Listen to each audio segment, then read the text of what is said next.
దేవుడు అమరేంద్ర బాహుబలి రక్తాని వినువు. నీ కన్న తల్లి దేవసేన 25 నిరీక్షణకి నిదర్శనం నువ్వు. రాజమాత శివగామి దేవి ప్రాణత్యాగారి ఫలితం నువ్వు. నువ్వు తెలుసుకోవలసిన చరిత్ర 50 ఏళ్ల క్రితం మొదలైంది నాయన. మాహిష్మతి సింహాసనాన్ని మీ తాతగారు విక్రమదేవుడు అధిష్ఠించారు. మహారాజు కన్నా వయసులో పెద్దవాడైన పిచ్చల దేవుడికి అతని అవలక్షణాల కారణంగా సింహాసనం నిరాకరించబడింది. కాని తన అవిటితనం కారణంగానే తనను రాజ్యార్హత నుంచి దూరం చేశారని రగిలిపోయేవారు. హఠాత్తుగా ఒకరోజు కన్నబిడ్డల్లా చూసుకుంటున్న ప్రజల్ని 6 నెలల గర్భిణీ అయిన భార్యని అనాథల్ని చేస్తూ మహారాజు కన్నుమూశారు. 3 నెలలు గడిచాయి. మాహిష్మతి శోకిస్తూనే ఉంది. మహారాజు గారి వదిన బిజ్జల దేవుడి భార్య అయిన శివగామీదేవి రాజ్యభారం మొత్తం తన భుజాలకెత్తుకుంది. తన దక్షతతో రాజ్యాన్ని కంటికి రెప్పలా కాపాడుకుంటూ వస్తుంది. కాని ఖాళీగా ఉండే సింహాసనం నీడలో కుతంత్రాలు పురుడు పోసుకుంటాయని ఆమెకి తెలియంది కాదు. గుంట నక్కల ఊళ్లలో ఆమెకి వినిపిస్తూనే ఉన్నాయి. ఆ రోజు భాద్రపద అమావాస్య. మహారాణి ప్రసవ వేదనలో ఉంది.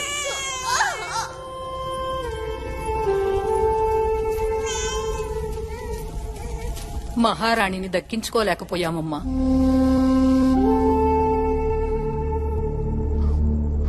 మగబిడ్డ.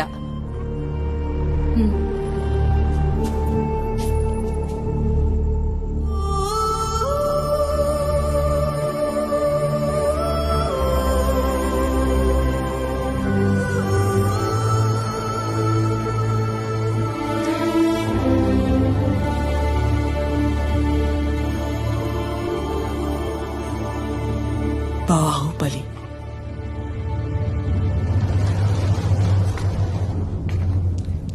రాజులేని ఈ సింహాసనాన్ని చూస్తుంటే విధవరాలి బోసినిదురులా లేదు. అందుకే సింహాసనాన్ని అధిష్ఠించి పూర్వ వైభవానికి పురుడు పోస్తాను. మీరంతా ఈ రాజ్యానికి విధేయులుగా ఉంటామని ప్రమాణం చేశారు. మహారాజు మరణించిన ఈ ఆపత్ సమయంలో తిరుగుబాటు చేయటం క్షత్రియ ధర్మం కాదు మార్తాండ. అధికారాన్ని చేజిక్కించుకోవడమే క్షత్రియ ధర్మం మహామంత్రి.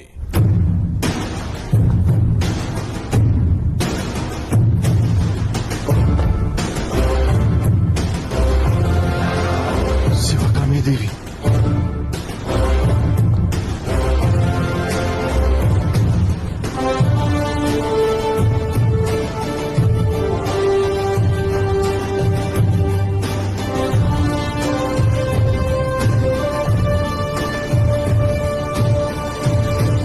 రాజకుటుంబానికి విధేయులు ఎవరో ఇటు పక్కకి రండి.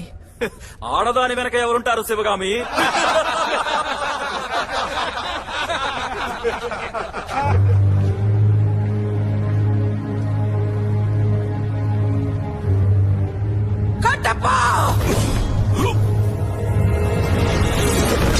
వీళ్ళ తిరుగుబాటుతో మాహిష్మతికి మకిలి పట్టింది.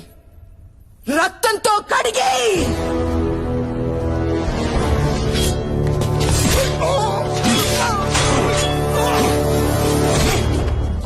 వాళ్ళు మన వాళ్ళని అలా నరికేస్తుంటే చూస్తూ నిలబడతారే? కదలండి, ఈ బానిసని ఆ శివగామిని చంపేయండి. చంపయ్య కట్టుప్పని చంపే.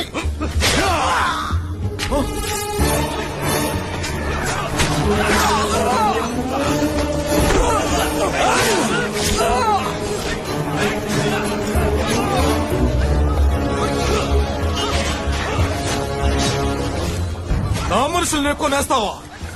ఎంత కుతంత్రం చేశావు? కుతంత్రం కాదు మార్తాండ, రాజతంత్రం.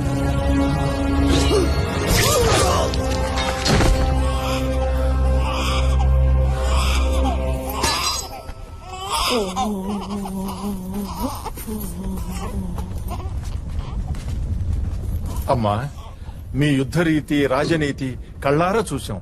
ఆ సింహాసనాన్ని మీరే అధిష్ఠించి ఈ రాజ్యపాలన చెయ్యండి.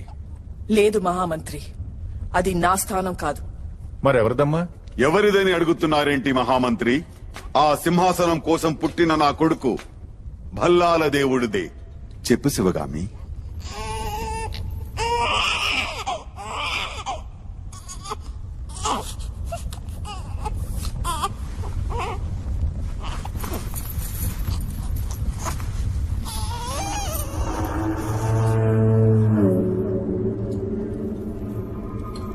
నా ఇద్దరు బిడ్డలకి ఈ సింహాసనంపై సమాన హక్కుంది. పెరిగి పెద్దయ్యాక ఎవరు మహావీరుడవుతారో, ఎవరు దేశ ప్రజల మన్నన పొందుతారో వారే మహారాజు అవుతారు. ఇది నా మాట, నా మాటే శాసనం.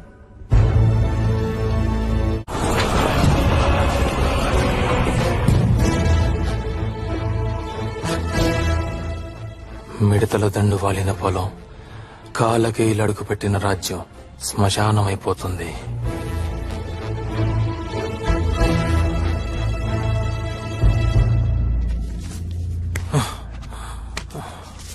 ఒక పక్క మన రాజ్యాన్ని కాపాడుకుంటూనే మరో పక్క ప్రతిదాడి చేయాలి. మన వ్యూహం ఏంటో ఆలోచించండి. త్రిశూల వ్యూహం. ఇప్పటి వరకు అది పుస్తకాల్లోనే ఉంది, ఎవరు ఆచరించలేదు. అలాంటి వ్యూహంతో యుద్ధానికి వెళ్తావా? ఎవరికి తెలియదంటే కాలకేయులు కూడా తెలీదు. అందుకే మనం ఆచరించాలి. నేనేకీభవిస్తున్నాను. నేను ఆమోదిస్తున్నాను. మన నగరంలోకి రావటానికి ఇదొక్కటే దారి. కట్టప్ప, శత్రువులు లోపలికి రాకుండా ఆపటానికి నీకెంత సైన్యం కావాలి? 5,000 మంది తల్లి. శూలాలతో కవచాలతో ఇనప కంచెను నిర్మిస్తాను. సైన్యాన్నే అడ్డుగోడగా నిలబెడతాను. నేనుత్తర దిక్కున్న సేనలకు నాయకత్వం వహిస్తాను. దక్షిణ దిక్కున సైన్యానికి బాధ్యత నాది. మనకున్న సమాచారం ప్రకారం కాలకేయ నాయకుడు వెనకే నిలబడి తన సైన్యంలో సగం మందిని ముందు పంపిస్తాడు. మన వ్యూహంతో, మనకున్న యుద్ధ యంత్రాల సహాయంతో ఎంతమంది వచ్చినా ఇక్కడ 3 గడియల పాటు నిలువరించగలం తల్లి. కానీ ఈ లోపే ఆ కాలకేయ నాయకుడిని హతమార్చాలి. నాయకుడు లేని సేనలు చెదిరిపోతాయి. యుద్ధం మధ్యలో సరైన సమయంలో యువరాజులిద్దరూ అశ్వదళంతో ఇరువైపుల నుంచి కాలకేయుడు మీదకి వెళ్తారు. ఈ వ్యూహాన్ని అర్థం చేసుకుని వాళ్ళు ప్రతిదాడి చేయటానికి కనీసం ఒక గడియ సమయం పడుతుంది. అది చాలమ్మా, విజయాన్ని సాధించుకొస్తాను. అర్ధ గడియ చాలమ్మా, వాడి తల నరికి తీసుకొస్తాను. అలా దీంతో ఎవరిని రాజుని చెయ్యాలన్న చిక్కుముడి కూడా విడిపోతుంది. యుద్ధంలో కాలకేయ నాయకుడిని ఎవరు హతమరుస్తారో వారిదే మాహిష్మతి సింహాసనం. ప్రభువులు చక్కగా సెలవిచ్చారు. అవును, ఇద్దరు యువరాజులకి సైన్యాన్ని సమంగా పంచండి.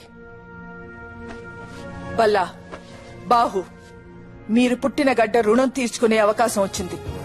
సద్వినియోగం చేసుకోండి. జై మాహిష్మతి!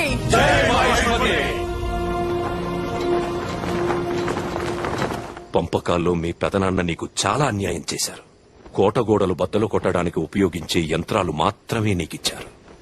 బహిరంగంగా జరిగే యుద్ధంలో అవి ఎందుకు పనికొస్తాయి? బాణాలు వేసే యంత్రాలు, కత్తుల రథం అన్నీ బల్లాలుడికేనంట.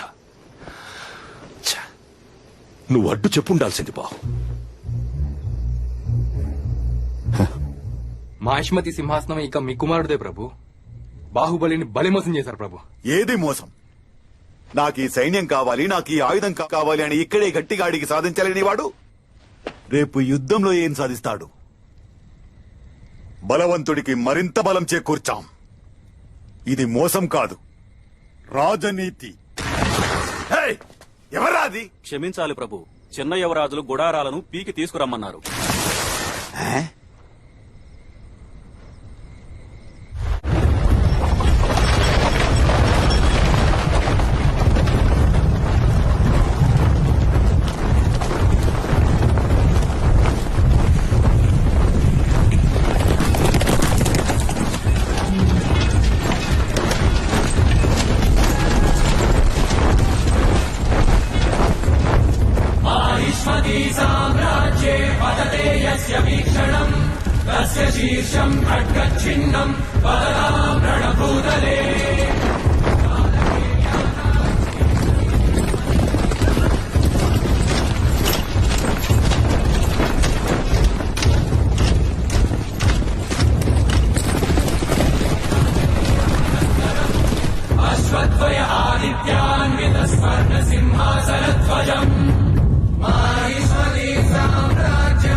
దేవా, ఆఫీ!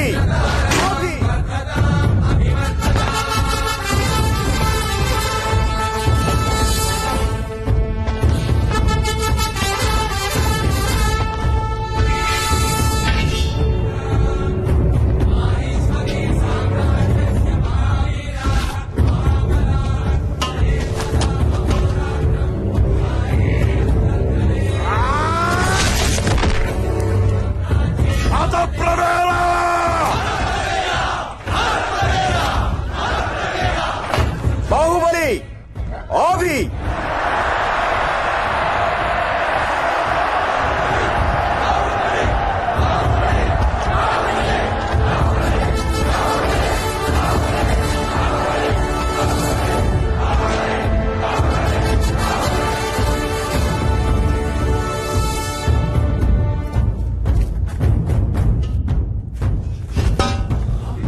ఇది తరతరాలుగా వస్తున్న ఆచారం.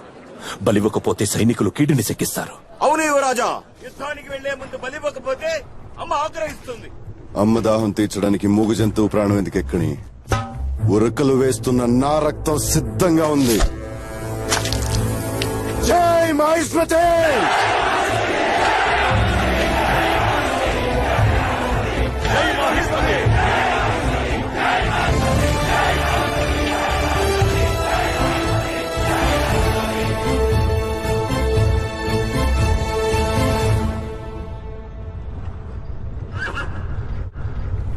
మాహిష్మతి క్షమాధర్మం పాటిస్తుంది. మాహిష్మతి బ్రింటా మీకు చివరి అవకాశం ఇస్తున్నాం.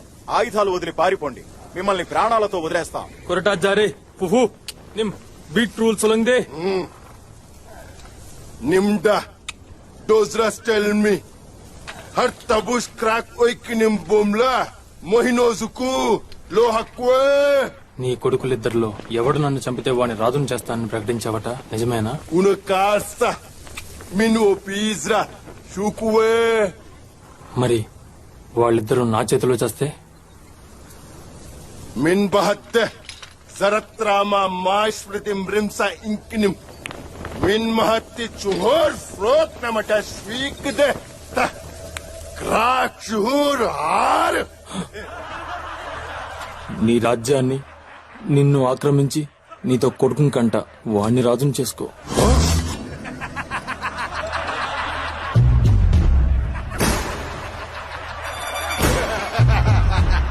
వాడు బ్రతికే ఉండాలి.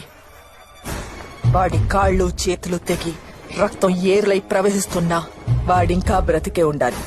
తాబీక్ రూల్ డంక్రా ప్రకా అక్రా కడా ఒపీలోపి ఫిక్సెటి తాబీక్ రూల్ డంక్రా. రాబందులు వాడి కళ్లల్లో నుంచి గుడ్డుల్ని కడుపులో నుంచి పేగుల్ని పీకుతూ ఉన్నా వాడింకా బ్రతికే ఉండాలి. కట్టప్ప తల్లి, సమర శంఖం పూరించు.